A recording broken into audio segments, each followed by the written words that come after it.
Live. We are live now. Yes, thank you, Tim, Okay, for that. Good morning. Yes, thank you. We're good live. morning. And good morning to everybody watching us.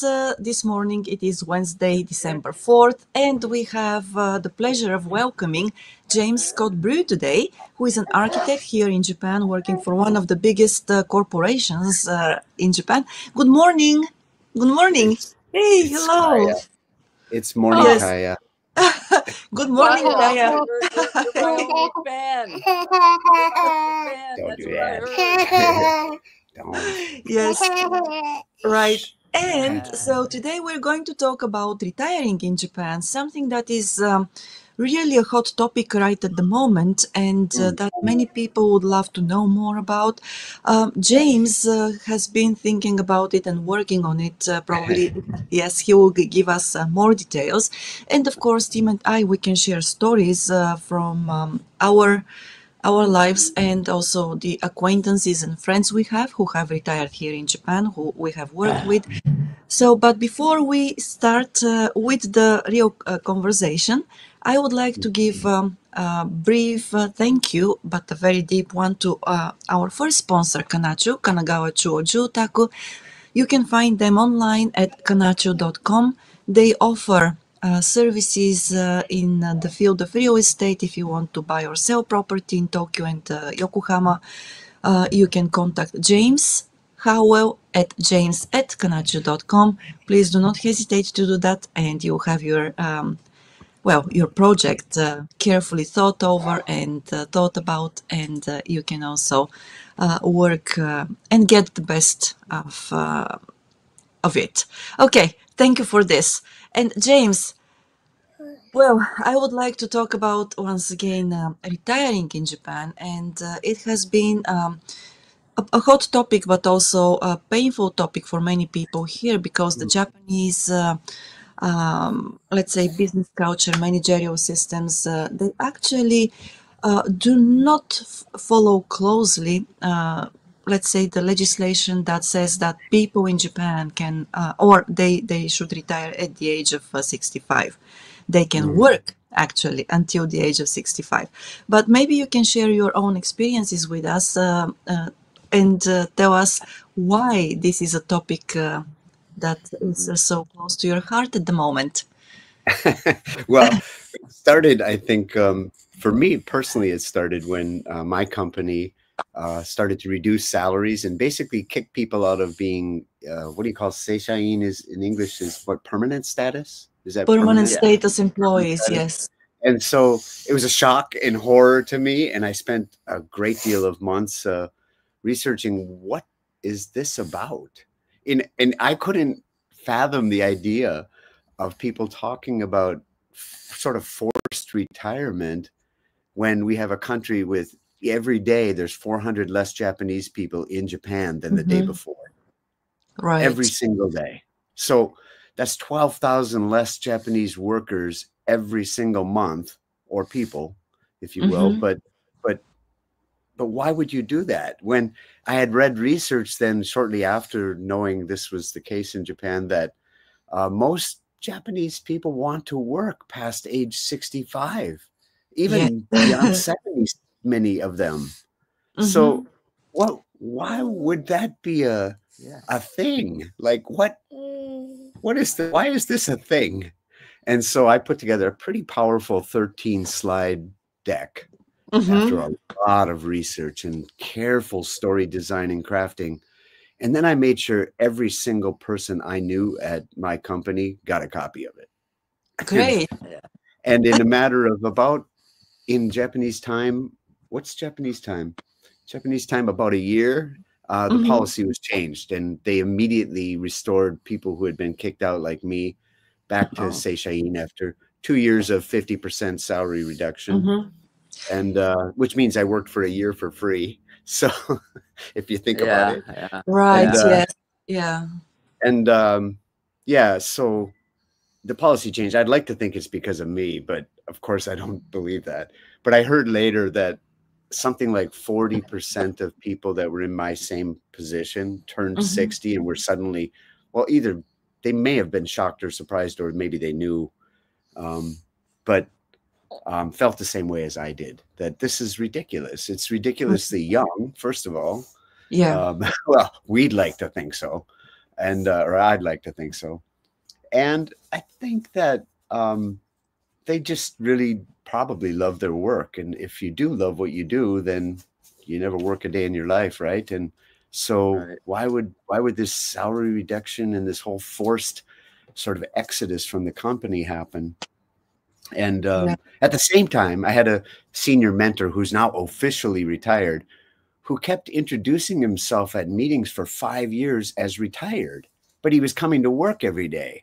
And so I wondered if there was something lost in translation where this word doesn't, this isn't the right word. I kept telling him that's not the right word in English. You're not retired if you're showing up for work and handing out business cards at meetings and going to, Yeah. events. And we're, I don't understand. And so then when I met one of my son's childhood or his elementary school friend's mother, who told me her father was an architect and she would introduce him to me, and he worked at Takanaka, but he's retired. And I said, oh, okay, he's retired. Yeah, he's got to be in his mid 70s. And he gives me 3 business cards the first time I meet him. One for his art studio collection, where I couldn't resist buying a piece of his art, one for his architecture practice, and one for his full-time job teaching at Kyoto Daigaku. Right. And I said, that's not retired. So personally, I have been struggling with what is retirement in Japan, and who are you? How do you define yourself after retirement? And maybe Tim, you're retired, right? Yeah. Yeah. Yeah.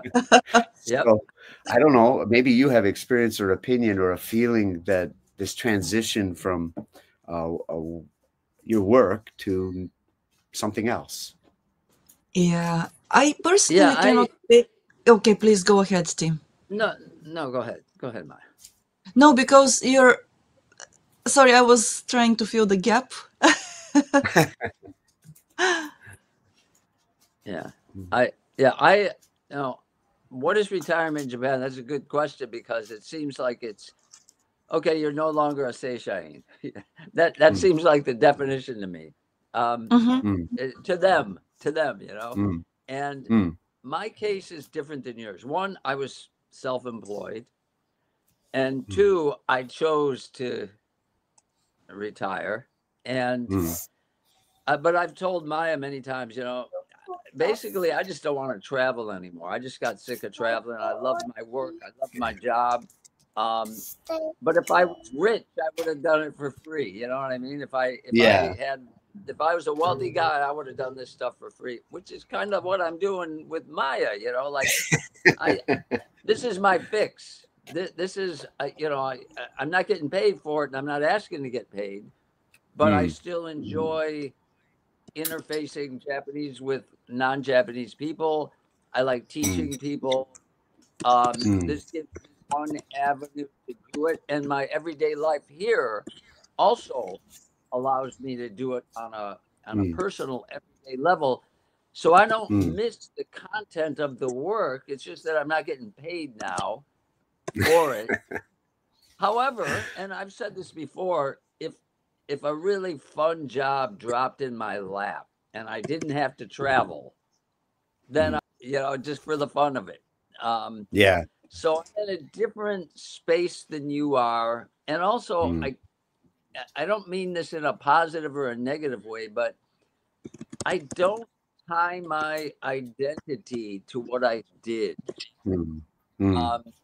I feel like I have a lot of interest and a lot of things I still want to do, even if I, not professionally necessarily.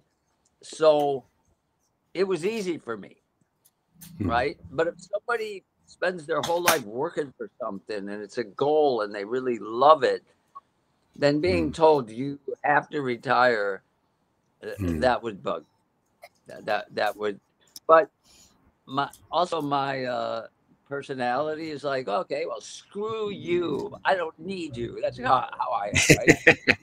If you don't want me, I don't want to be there, Yeah.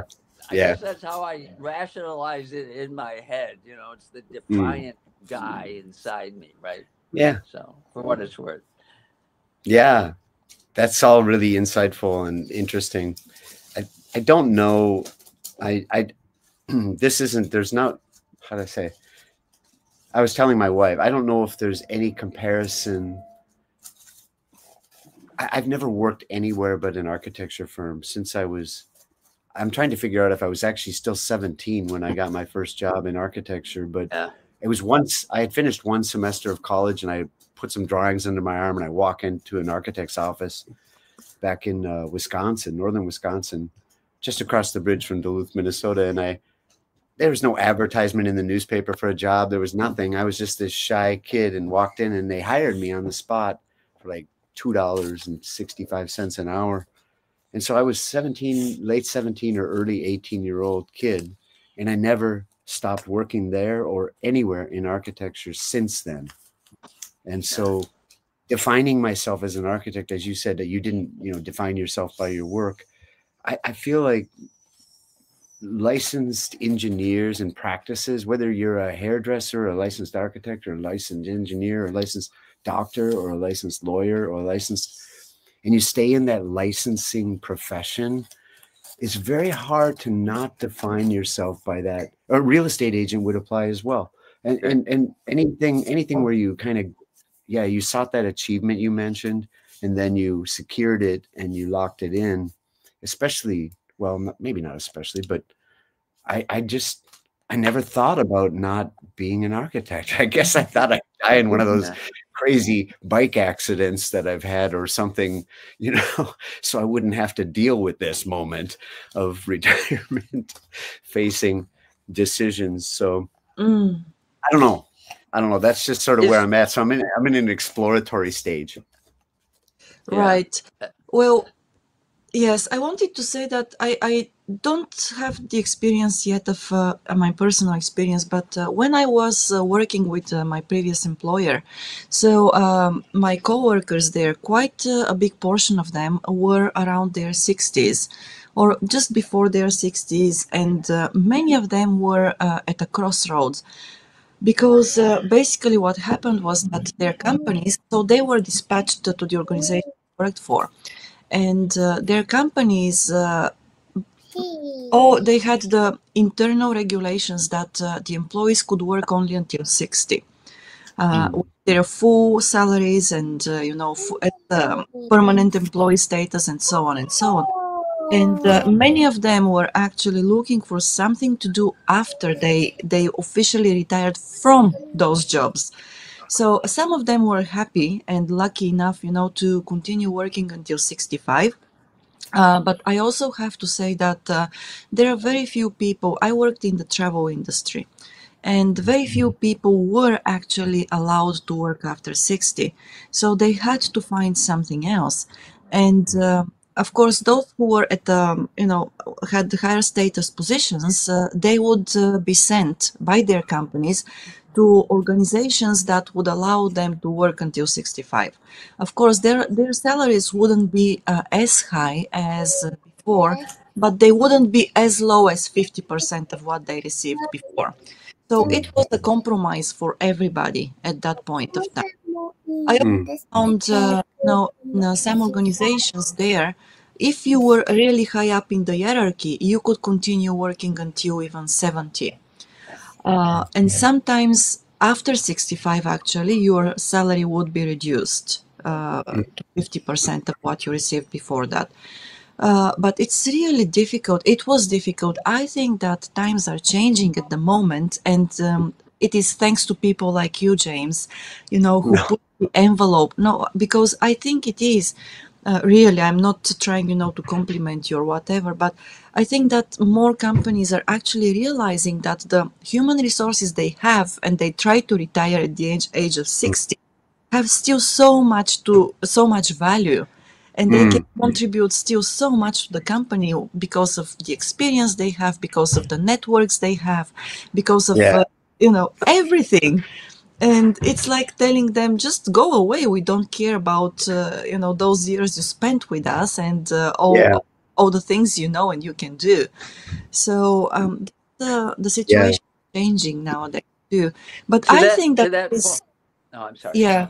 No, I just wanted to say that there is still a lot of ageism, and I'm sorry to say this, but please go ahead, Tim. No, I was just going to say this parallels to women getting higher positions Mm-hmm. in the workforce.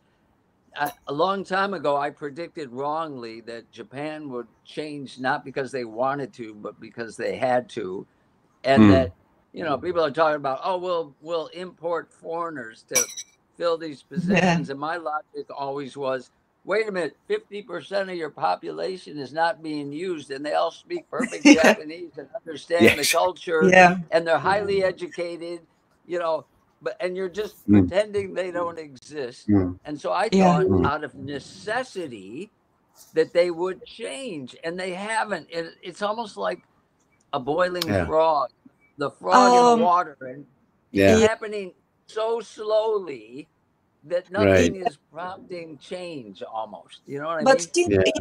my position about women, and I'm sure, sorry, for just detouring a little bit. No. My No. position about women is that many companies have realized, the necessity to employ more women, and they do that. They allow Mm. women to go back to work after giving birth. The thing, though, is that many women still prefer not to go back to work, Yeah, and that's part of they it. have their Yeah, sure. yes, and they have their reasons. They have their valid reasons for Yeah, that. But so I think that the change should come, from women as well. You need more people among women like James who still push the envelope, Mm. right? And so yeah, I would say that until maybe 10 years ago, it was so much more difficult for women to continue working. Nowadays, it's not that difficult. And Right. I know that I ruffle many feathers here the wrong way.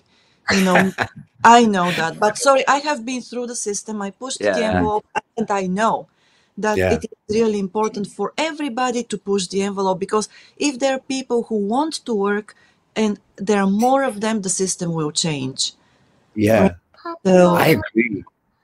mm, yeah. And the thing is, it's not just women. There's a lot of men that say, yeah, you know what, I don't want to be in management. This is yeah. ridiculous. I Yeah. get all these extra Eat. hours and I don't get Drink paid something. for it. So I'd rather just Hmm. stay. So men are doing that too here, and in the U.S. Um, I Yeah. guess Hmm. I can't blame them. You know? Yeah.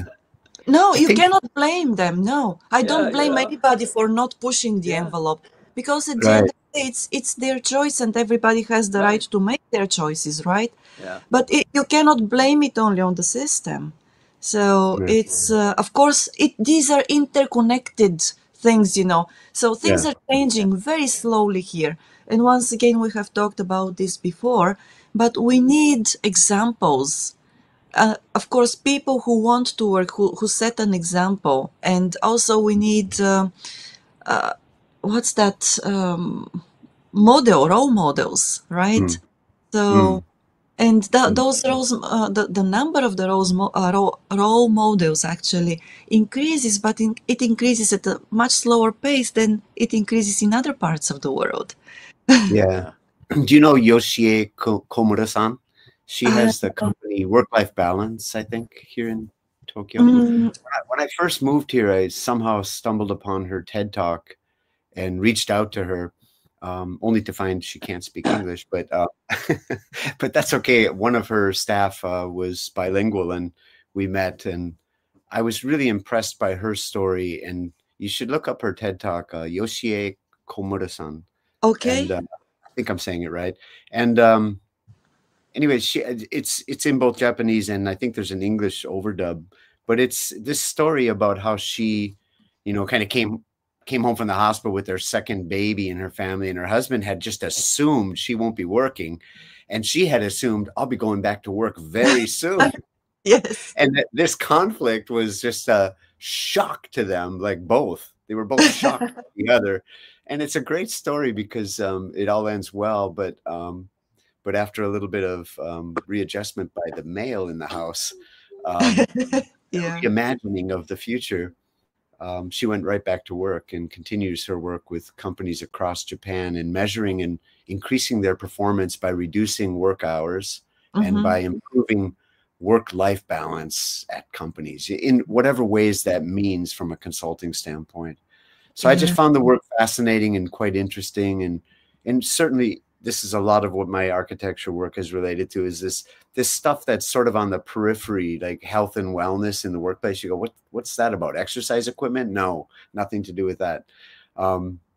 Anyway, it's a really fascinating topic. I guess it probably falls under this umbrella of DEI today. We might describe it. And I've been trying to figure out if Japanese companies are setting hard targets for DEI stuff, or soft, squishy language about hopeful, wishful thinking. So far, I've only found hopeful, wishful thinking in the companies I've been able to get anything from. But what we really need are hard targets for, especially as you addressed, Maya, women in the workplace. And Yeah.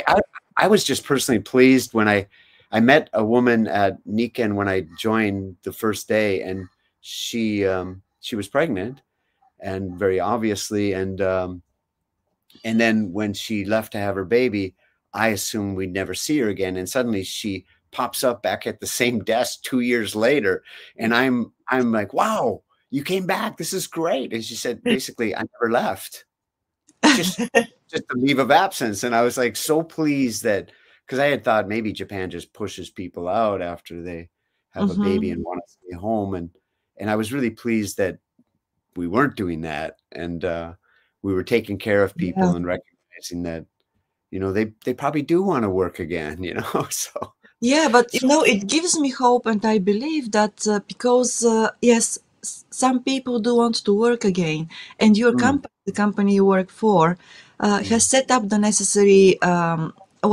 regulations, the internal regulations, right, and the rules of employment and everything, and mm, also it gives me hope that now, as they have changed basically the regulations, internal rules of employment for people in their 60s, then hopefully there will be more companies like that. And if that company, in Japan, it takes time for mm, everybody to to start doing things in a new way.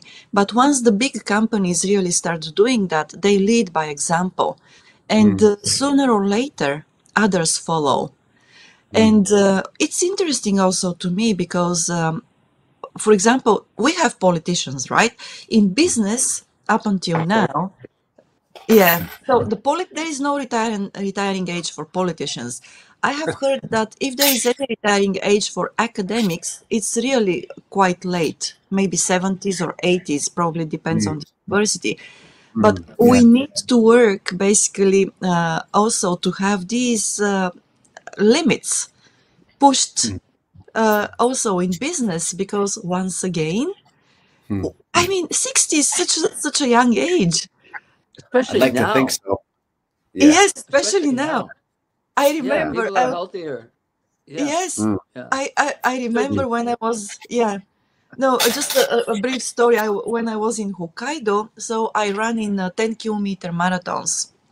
And then for me, that was really a very difficult thing to do, because basically I'm a short distance runner, not really that, and 10 mm, kilometers was very difficult. But my point is that whenever I participated in an event, a marathon event, I mm, always struggled. And then people in their 60s, men and women, they would just come from behind me and go, and they would Leave finish you in like, the dust.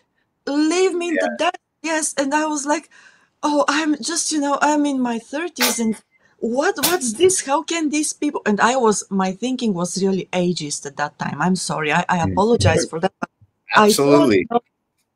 that I thought that because I was so young, I would be faster than anybody else. And I wasn't. I was so much slower. Yes. Thank you, Tim, for that. Yeah, that's So, and then we got to take a quick break for our lovely sponsors. And when we Okay. do that, I had a few questions for James regarding what happened after that presentation. I know things changed, but let's go back and I had a few questions about that, but Okay. for now, Yeah. Maya, take it away. Well, thank you, Tim. And once again, this is a big thank you to our other sponsor, Houze Inc. Houze works in the area of custom home design, construction, and renovations. They also do commercial building construction. If you want to work with them, and we do hope that you decide to work with them, you need to contact Hana Uroshizawa Howell. She is on LinkedIn, and we have also shared her contact details in the description of the YouTube video. So do not hesitate, reach out and talk with Hannah if you have a project in mind. And well, Tim, go ahead with the questions to James. And I think that Okay. also, yeah, we want to, oh, at least Just a I little want more to, follow up. Yeah, I wanted to do a little more Mm. follow up. But yes, before I do follow that, up. Yeah. I had to laugh. You were talking about being licensed, and I'm licensed in absolutely zero, nothing. If you go look at my profile, I tell you all the things I'm not licensed in. I'm not Oh, licensed JLPN. I got zero. I have nothing. I'm not a certified trainer. I'm a certified nut. That's the only thing I'm certified in. So I didn't so in a sense, I maybe that's why I didn't tie my identity to it. It was just kind of something I did, you know. yeah. But putting that aside, so you said that you did your presentation, you told your story, and there was some change, some movement. So where does that put you now? Is it like, is there no limit to the age now, or did they just come up with another cutoff age? I think the cutoff age is 65 now. I think, well, yeah, and I believe I don't know for certain. And by the way, none of this stuff about salary reduction and not being seishain occurring at 60 is in a contract. I insisted on Yeah. finding the language in either Japanese or English Mhm. versions of the contract, and it's not clear. It's No. really vague, extremely vague. And so I went to my senior mentors and people I respect in the community, um, who had retired, and asked Mhm. about why, and didn't only accept one person's sort of view, but several, and never got the same answer. And it was Yeah. always a little bit vague. But so I believe what's happening in not just our company, but in lots of companies across Japan, the government official position is retirement age should be 70, meaning that's when you're no longer seishain and you are start to reduce Yeah. salary. But But that's okay. that So position carries nothing, right? It means nothing. So it means Yeah. I have a question. So that's an official position, but is it put black on white in the labor law? Do Ah, you good know question. that? Yeah. Yeah, this is a very good question. So I believe the labor law had been adjusted, and I don't honestly know today what it is. There was a lot of talk about it 2 years ago when I was going through this, or at least I was uncovering the talk about it because that's Hmm. what I was looking for. But I honestly don't know if they've adopted any official rules in the labor law that change Hey, it. if any of our listeners, if any of our listeners know, Type please it clue in. us Yeah. in. Yeah. Yeah. I don't know. I don't know the answer to that, what the labor law, and it's sort of every day that passes by and you get older, I'm increasingly less interested in the labor law Right. because Yeah. because it doesn't apply to me. So it's like, okay, well, you've reached that date. And Yeah. so yeah, I don't know what exactly will happen. I believe that people of value, if you will, that were even age 60 were not subject to this reduction in salary and kicked off a seishain status out of the union, more or less. And so but those people, I suppose, are defined by some contribution they make significant, far beyond what a Mm. foreign white guy who speaks poor Japanese can contribute in Japan. So, and that's the other thing. I think there's a layer to this conversation about retirement in Japan. If you're a gaikokujin or a foreigner, then, and depending on your language skills, reading, writing, and so on, I think that sets a different dynamic for, I feel last night I was thinking about this conversation today, and I thought this is a bit like being 16 and not knowing what I'm going to do with the rest of my life, and debating between joining a gang or maybe being a a hoodlum drummer in a rock band somewhere, and Yeah. a real career, and and Those are in a three real life. totally different options. Yeah. Yeah. So They are. so I feel the same right now. Like, okay, what can I Right. do? I could be. Seriously, I seriously thought about. Well, my wife just said, yeah, you could just go out and do your street music performing and make no money, and just be Have fun. known as that guy who just insists on sitting around making people listen to really badly performed music out on the street. And she doesn't have any problem with that, but that's my 16-year-old self again thinking, and I don't know. Still, I don't know what'll happen and what I'll do, but You but know, I yeah, because you're talking about you don't know what will happen and what will do. So once again, I go back to the stories of my previous coworkers, and because I listened to many of them say similar things, and eventually when they retired, at the age of 60. So yeah it is like semi-retiring. So as I said, some of them went to work to other organizations. Which were not really commercial organizations. Some of them, though, were very much actually looking forward to that retirement because their stance was that once they retire, they would have enough time to do what they wanted to do. And that's yeah, 20% in my yes, measurement. and the interesting thing is that a couple of them actually set up companies at the age of 60. And because they had all that network, they did and they're still doing very well, actually, with those companies because they had the experience, they had the network, they knew what they wanted to do. And so this is another opportunity, which I think it's not for everybody, right? It's not for everybody, but some people are very entrepreneurial and they have actually the assets to be entrepreneurs at the age of 60. And I Yeah, think it's really great because, yeah, very few people probably appreciate the opportunity, but maybe this is one way to go, or become a mentor, become or sit on the board of new companies or like startups and so on. I believe that this shouldn't be underestimated. This, as an opportunity actually to start doing, of course, doing your hobbies if you want to do all the power to you, right? yeah, So that's a wonderful thing to do as well. But that once again, that knowledge should not be lost. The knowledge yeah. that has been accumulated over the 40 years of work should not be.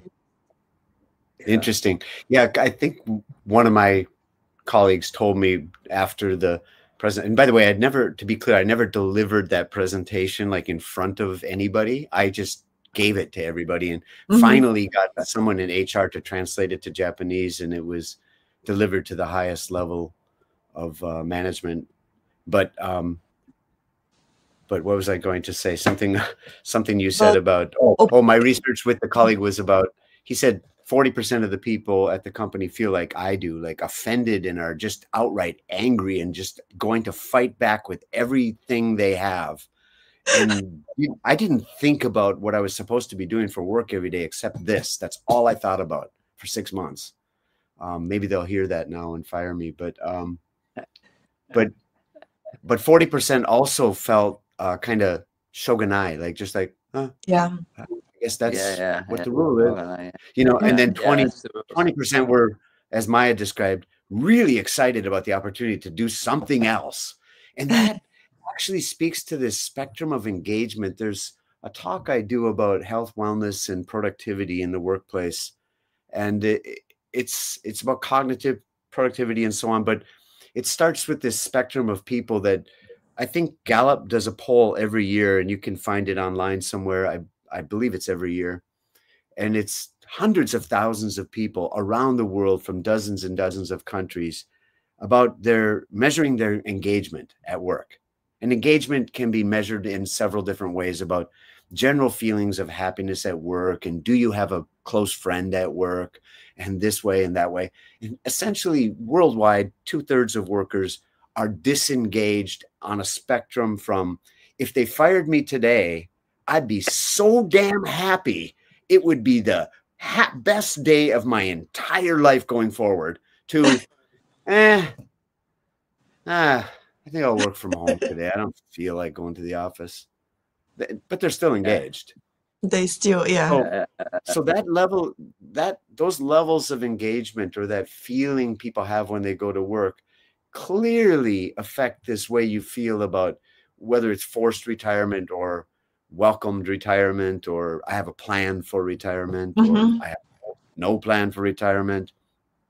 And again, I think the dichotomy is my stupidness in not tackling the language at a earlier age. I did study 25 years ago, started studying Japanese off and on from America while I was traveling here, but it never rooted into anything great. I mean, it's that old stupid story of gaikokujin who have enough foundational Japanese to get by, and then meet somebody who speaks better Japanese than you and marries them, and then go, I guess I'm done learning, and then just shut it off, which was stupid. Yeah, really we stupid. get lazy, don't we? We get dependent on people. Absolutely. Absolutely. When you're hired, yeah, go ahead. Go ahead. No, go ahead. Oh, all I was going to say is, when you're hired for something you're bringing from the outside, and I asked for, because we were paying thousands and thousands of dollars for a lot of people to take English tests and classes outside of work, and these people were not very good at English, I was saying, and I said, my job isn't to teach them English, so why don't you pay for me to learn better Japanese for a better integration? And they said no. So we want you to speak English. So when your company tells you you should speak English, and your wife speaks better, and all these factors are pointing to say you don't need this, Right. then I didn't do it.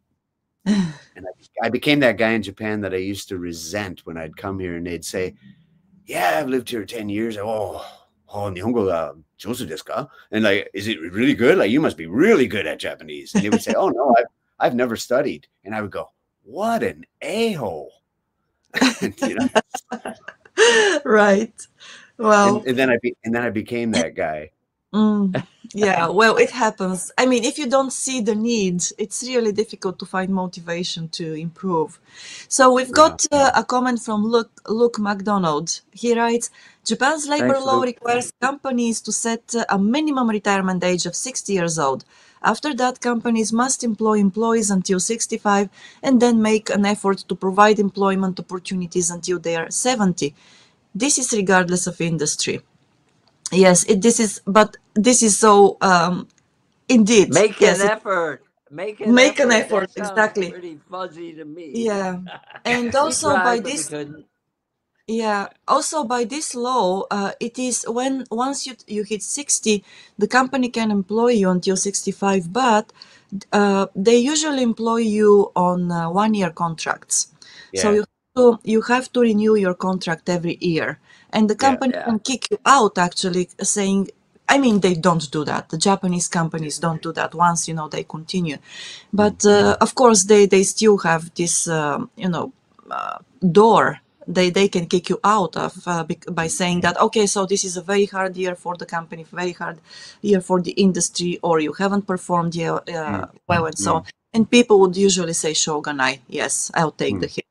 But also one thing that I believe with Japanese companies, and this is the system, if you have been seishain, or permanent, if you have had a permanent employee status, you are also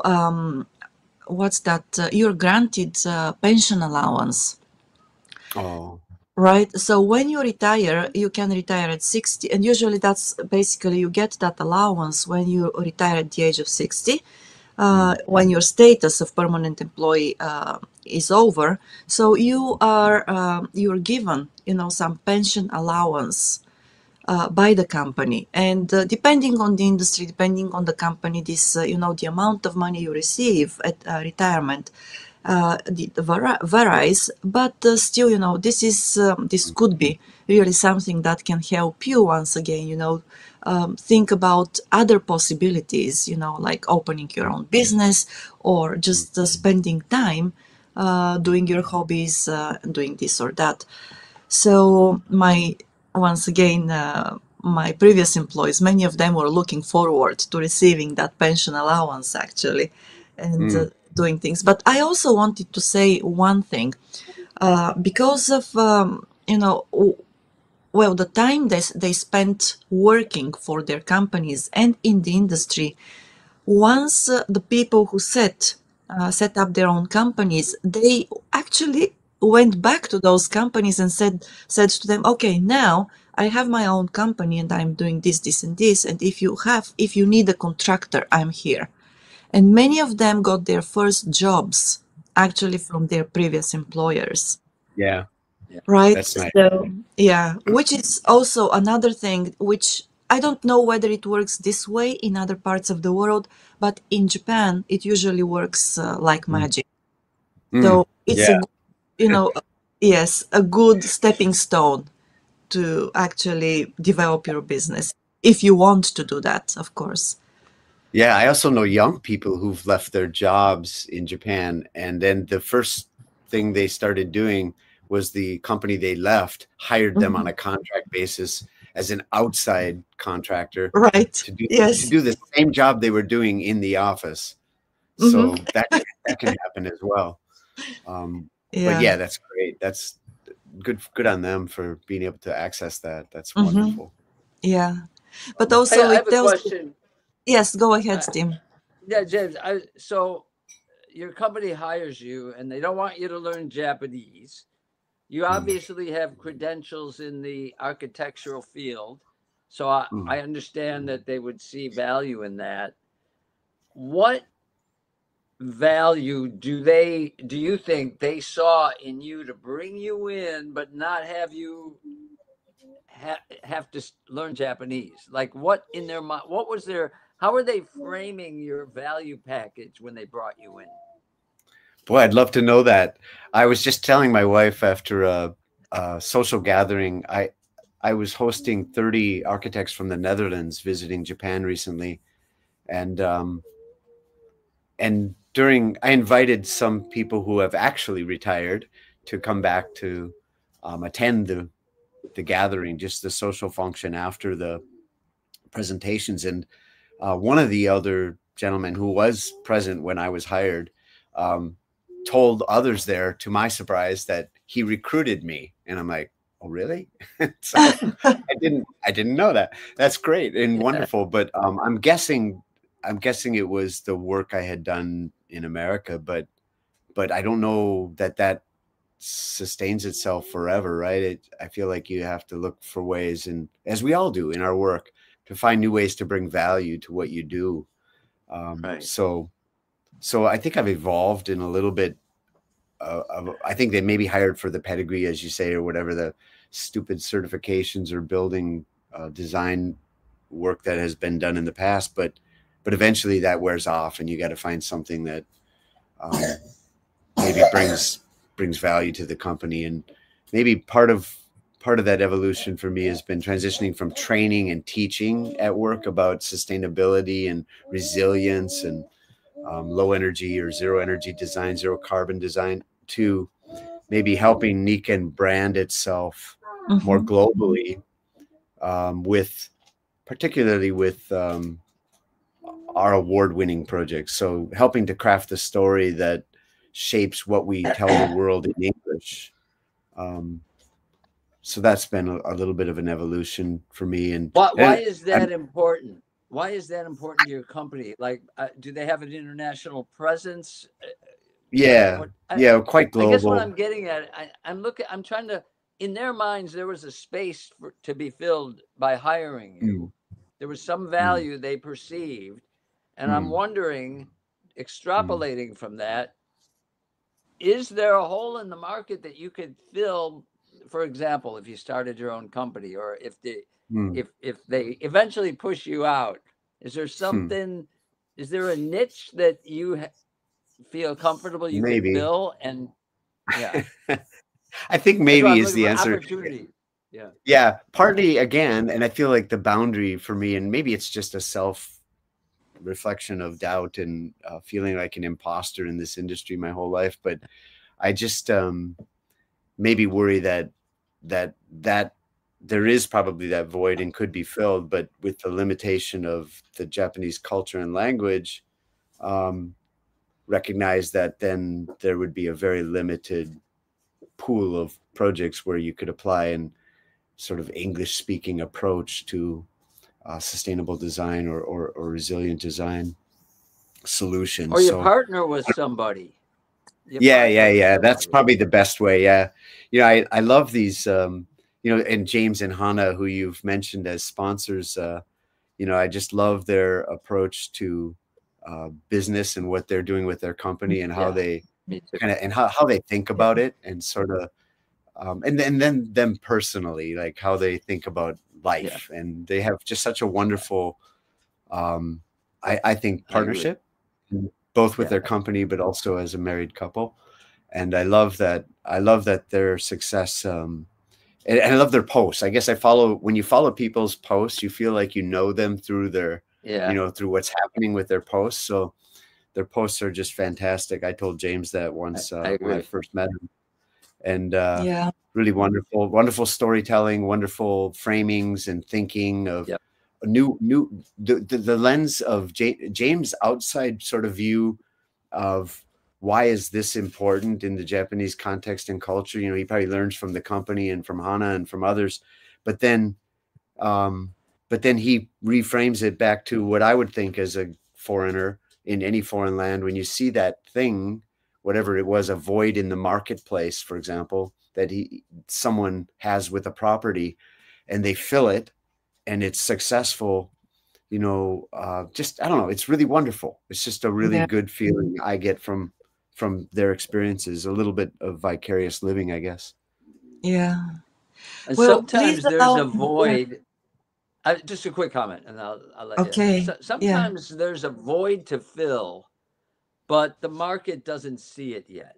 Okay. And I'll give you an example. Like when I was in the intercultural space, this was in the 80s, Japanese companies they'd moved to America, but they had no clue how difficult it was going to be connecting with the locals at a cultural level. I saw it, but it was a hard sell because they didn't see it yet. They had to spend a little time screwing up and realize on their own that, oh my God, we have a problem. We didn't see this coming. And then you step in and fill it for them. But it was a really hard sell early on. And then after a while, it sold itself, right? So I don't know if maybe there's something there for you. Nice. Thank you. Yeah. Hope so. Hope there's something there. Yeah, because I don't know. I never thought about like ending work. And I guess I said this before, but if you did or do really love what you're doing and where you live, maybe we all love where we live, or we might not live here. It's hard to imagine not being there and not doing something there. Right. So you kind of have to think about that. That change, that shift, something's got to change, something's going to shift. And not being independently wealthy either, and not having lived in Japan, it'll be 10 years in March, early March. So I don't know if this affects pension in Japan, but I think if I've only contributed to Japanese pension I know nothing about for 10 years, I probably don't have enough there to get anything back. That's really important. Yeah, that's so true. I believe the sort of Japanese people who've had, and I think this is easily discoverable. I was going to say Googleable, easily discoverable, but I believe the savings rate, it used to be that the savings rate of the Japanese was one of the highest in the world. I don't know if that's true anymore. China certainly surpassed it, but America has one of the lowest savings rate. In fact, I think it's a net negative savings rate. And then some people maybe don't have accumulated assets like others. So if you've had the seishain status in the Japanese, 30, 40, 50% bonus thing going on for, 40 years, you probably got a little resilient cash to start a business or to, get something going, or even to sustain yourself for a while. Yeah. So basically, you got Social Security though. You got Social Security, which is I think that's only good until January 20th, 2025. Right. Okay. Really? We'll see. I'm hoping. We'll I'm Okay. see. hoping there Yeah, that's not the case. Yeah. probably. Good luck. We don't know. But I'm okay, counting so on you, If zero. not, yeah, I'll be looking for a job. Right. right. Maybe you No, can help me. so, Japanese. yeah, just a few details about the Japanese pension system. It is basically built for at least 30 years of paying into the system, Hmm. right? So, and of course, even if you pay fewer years or for a shorter time, you are still eligible to, to a pension after that, but it's not going to be enough to sustain yourself. Yeah. So, yeah, and maybe even now with everything going on in Japan, basically, even the people who have worked for 40 years and paid into the system for 40 years, Yeah. they still need, additional assets Yeah. for. Yeah. And then there is Yeah. a question, yeah, on YouTube. We've got Roami Blue asking, does the pay differ greatly between being an employee versus to being contracted with any company in Japan? And I would say yes, it differs. It is different. And Mm. when you're a contractor, you could be paid much less than a full status, like permanent status employee, or you could be paid much more. So it Right. depends on what you can do for the company, what projects you get involved in, and so on and so on. Mm. So you could be on either side of the spectrum, Yeah. if we, yes. And also it depends on the industry as well. It depends on the company you work with, and so on. But yes, there is a lot of variability there. So I hope this answers your question, Romy. Yeah. So, but yeah, I mean, the picture is never it's never simple. There are always a lot of nuances, and there is a lot of variability once again. But I think that in general, so the social security system in Japan still works. It's not in its best condition.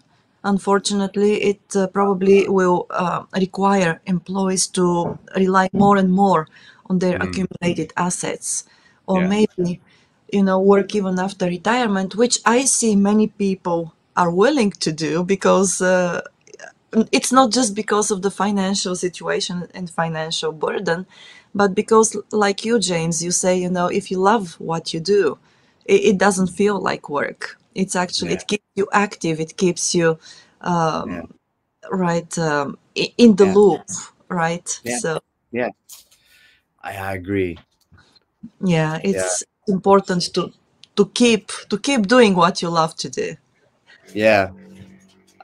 I once got some great words of wisdom from a colleague many years ago. I think one of us was going through some kind of a transition. I don't actually remember what, but anyway, she being far more intelligent than me and insightful had sent these words in an email message to me, and I was looking for them as I was trying to listen to you and look on my phone and see if I could find them because I know I saved it somewhere.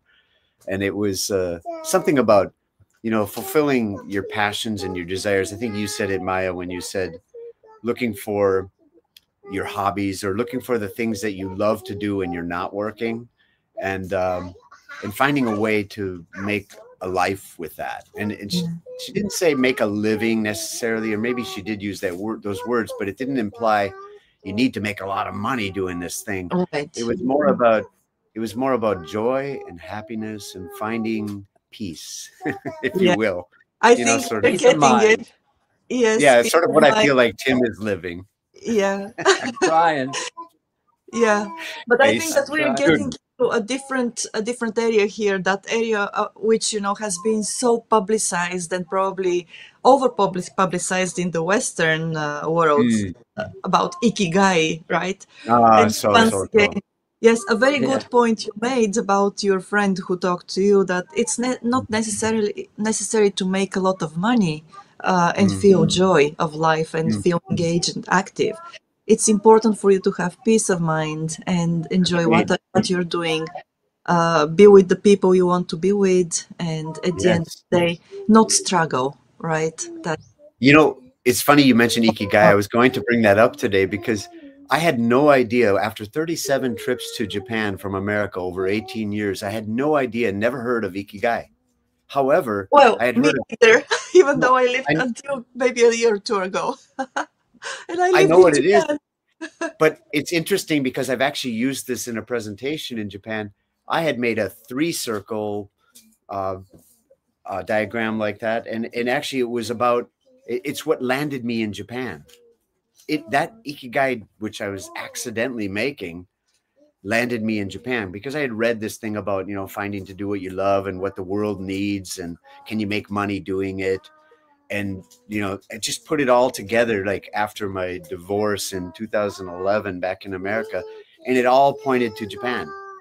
And I just went, I gotta do this. So I did it, Yeah. and it Right. worked.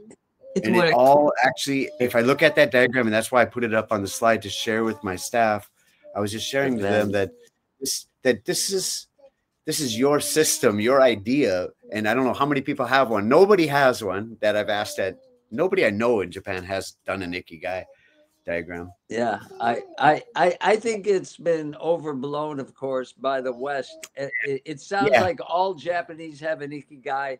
Yeah. Nobody does. The only time I've heard that that expression outside of those Venn diagrams is elderly people who stopped doing some hobby that they loved, and then they died pretty quickly afterwards, and they lost their ikigai. I've heard it described in that context, but I feel like a lot of Japanese people are not happy, with their life, and I agree. I'm not saying it's their fault either, No. because No. the pressure of the culture and the society, I so, agree. I agree. Yeah. but it's a good concept. I Interesting. like the concept. Yeah. Yeah, I do too. Yeah. I mean, just the idea that, hey, what if I could do what I love and make money doing it, and the world needed it? I mean, it's just so beautiful, right? It's like a Disney movie. It's like, Yeah. Yeah. Right. And then we have one more question. Maybe Tim, you can answer it. I don't know. But Romy Blue says there are many Japanese based companies in Atlanta, Georgia. So, and is their pension system based on Japan or the US? And if it is based on Japan's system, would I be able to roll my 401k into their system? And I think I that don't every think so. no, because if even though they're Japanese companies in the United States, they still have to abide by the American law and legislation, so they cannot On do paper, that they're American companies. On paper, they are on American paper. companies. Yes, yeah. Yeah. So they do what is done in the United States. Now, I Well, don't that know if they have the Japanese seishain who go there for 3 to 5 years. I don't know how that's handled. It may be Social Security taxed. Yeah, mhm. for them, I don't know, but for the regular local American citizen employees, you're under the laws of the U.S. That for sure. Yeah. Yeah. Well, but thank you for this. And we're very close to actually saying goodbye to everybody today. And James, please say thank you to Kaya for letting oh, for keeping us entertained. she's You're singing, so entertaining us. Yes, yeah, yes. she's singing, so she must be happy. Yeah. And that's a wonderful thing. I'm happy to She hear that found she her must be happy ikigai, as well. hanging Yes. out Yeah, with found Daddy. it for Yes. sure. Yeah. And thank you very much for sharing the stories, Yeah. your story, and your Oh, insights thank from, you. yes. I really just wanted to join to listen to you two again. So Yeah, thank you for I just your like time, and talking to James. I like I like your talking to James. insights a lot, and I respect them. So I really was hoping and selfishly to get something from you, and I did. So thank you. Oh, thank you, because Thank we you. did get something from you as well. And well, thank you. We have other comments on LinkedIn. We're going to reply to them after we finish the podcast. To everybody who was with us, thank you very much indeed. Kaya, Kaya-chan. Bye Hi, thank bye. you so much. Bye bye. Thank you. I hope to meet you someday. You Yes, I will. want to meet person. you. You will. Yes. All right. And once again, happy midweek and well, enjoy the rest of the week as well. And Yeah. once Thank you. again, yes, Talk thank to you you. soon, Tim. I hope. Yep. Let's talk soon, my friend. Bye Yes. bye. Bye. Bye-bye. And Thank you, one everyone. more. Yes, thank you again to everybody who listened to us or will listen to us, and to Kanagawa Chuo Jutaku or kanachu.com, and James Howell, and also Houze Inc. With Hannah or Howell. If you have any projects in mind in the real estate field or real estate property, please reach out to them. You'll find the contact details in the description of the YouTube video. And of course, you can connect with them on LinkedIn. Thanks a lot. See you next time. Bye. Thank you, everyone.